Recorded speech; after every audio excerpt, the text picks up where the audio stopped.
आदित्यचा कार्यक्रम झाला असेल ना?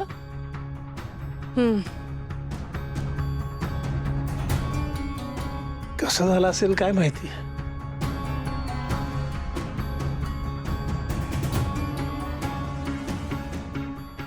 पाहिलं मला राहून राहून सारखं असं वाटतंय की आपण जायला हवं होतं आदित्यच्या कार्यक्रमाला.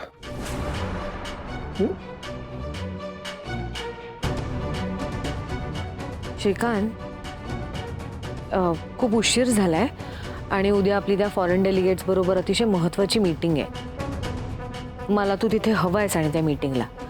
तर आत्ता खरं तर तू झोप, आता मी पण आवरून आलेच झोपायला.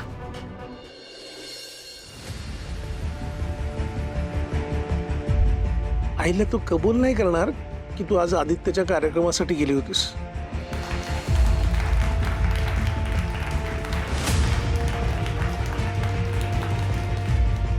हे प्रोजेक्ट म्हणजे माझ्या आईने पाहिलेलं स्वप्न आहे. मला असं वाटतं की ती इथेच आहे, बघते माझ्याकडे, मला आशीर्वाद देते.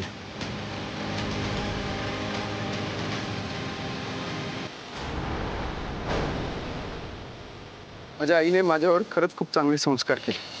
आज मी जो काही आहे तो तिच्यामुळेच आहे. तिच्या आईशिवाय मी शून्य आहे.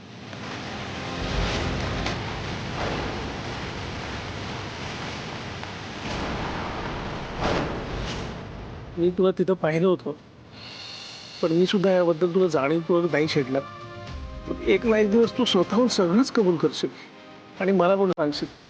नाही, पण माझी कुठलीच तक्रार नाही तुझ्या बाबतीत.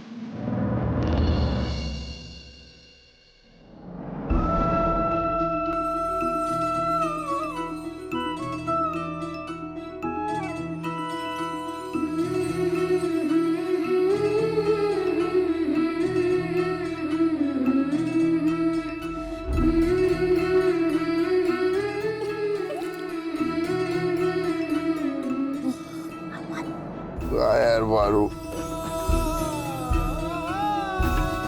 दरवेळी ठरवतो की तुझ्या आधी उठेल. दरवेळी कसं काय तू असं करतेस? काय केलं आता?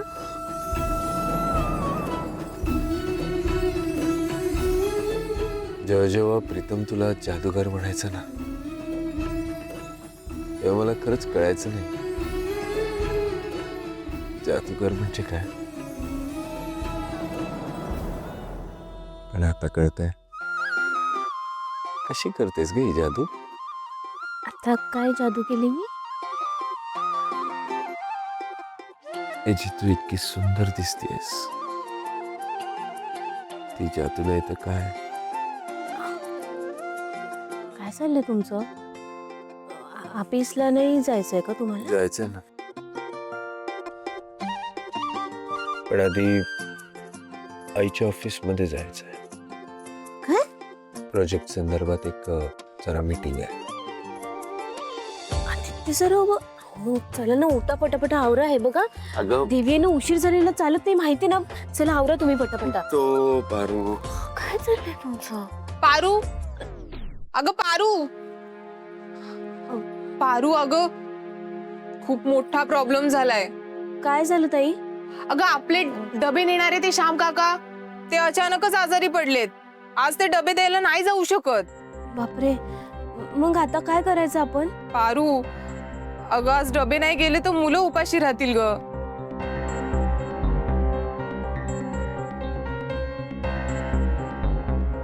नाही राहणार उपाशी, मी डबे पोहोचवते.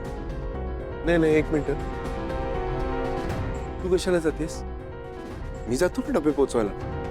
सर पण हे बघा, तुम्हाला मीटिंग आहे, तुम्ही तुमच्या मीटिंग कडे लक्ष द्या, बाकी समजा आम्ही बघून घेऊ. पारू, माझ्याकडे बाईक आहे, मी पटापट जातो आणि डबे पोचून देतो. हा, आणि मीटिंगचं मी एक काम करतो, आजच्या ऐवजी उद्या करता येईल. मी तसं प्रीतमला कळतो. पण सर, आलोच. आदित्य सर ऐका, आजची मीटिंग आहे ना, ती खूप इम्पॉर्टंट आहे. म्हणजे आजच्या मीटिंग नंतर दादाचा प्रोजेक्ट खऱ्या अर्थाने एक्झिक्यूट व्हायला सुरुवात होईल. बाबा तुम्ही येताय ना? हो, येणार ना. हा. अरे दादाचा फोन बघ. हा दादा बोल. हॅलो प्रीतम. ऍक्च्युली जरा एक काम होतं. मी काय म्हणतो ते प्लीज जरा समजून घेशील का? मला माहिती आहे असं ऐनवेळी फोन करतोय, पण प्लीज. काय रे, काय झालं? अरे आम्ही मीटिंग साठी निघतोच आहोत. तेच तेच तेच सांगायला फोन केला मी तुला. प्रीतम, आजची मीटिंग जरा पोस्टपोन करता येईल का? म्हणजे उद्या करूया पाहिजे तर. आज जरा ना मला एक खूप महत्वाचं काम आलंय, त्यामुळे प्लीज. अरे दादा, आपली मीटिंग किती महत्वाची माहिती आहे ना तुला. ती कशी रिस्केड्यूल करणार? त्यापेक्षा तू एक काम कर, तुझं जे काही महत्वाचं काम आहे असं तू म्हणतोयस ते पुढे ढकलता येतंय का बघ ना. दादा, आपला ड्रीम प्रोजेक्ट आहे, त्याच्या मीटिंग पेक्षा महत्वाचं काय असू शकतं यार? अरे नाही करता येतं ना प्लीज, म्हणून तर सांगतोय. प्लीज ट्राय कर ना ब्रो. अरे तू ट्राय तर कर. खरंच नाही जमणार आहे. प्लीज समजून घे ना. ठीक आहे, आता काय. हा आदित्य असं कसं वागू शकतो? हे प्रोफेशनलिझम आहे त्याचं? हे काय आहे?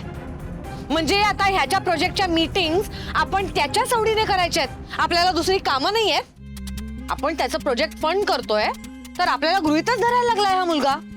याला काय अर्थ आहे? आपण काय असेच रिकामे बसलोय का याच्यासाठी, ह्याची वाट बघत? श्रीकांत, चल आपण ऑफिसला जाऊया, आपल्याला इतर खूप जास्त महत्वाच्या मीटिंग्स आहेत. चल श्रीकांत. नॉनसेन्स आहे हा. अनप्रोफेशनल आदित्य किर्लोस्कर. चाळीत राहायच्याच लायकीचा आहे तो.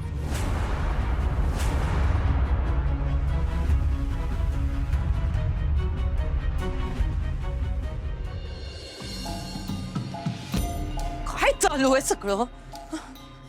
काय कसले लाड करतायत त्या आदित्यचे?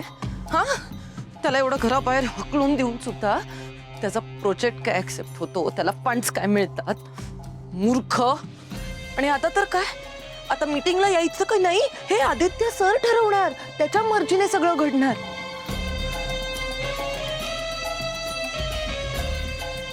आणि तो स्टुपिड प्रीतम, तो त्याच्या भावाचा नोकर असल्यासारखा त्याच्या प्रत्येक गोष्टीला हो म्हणत असतो.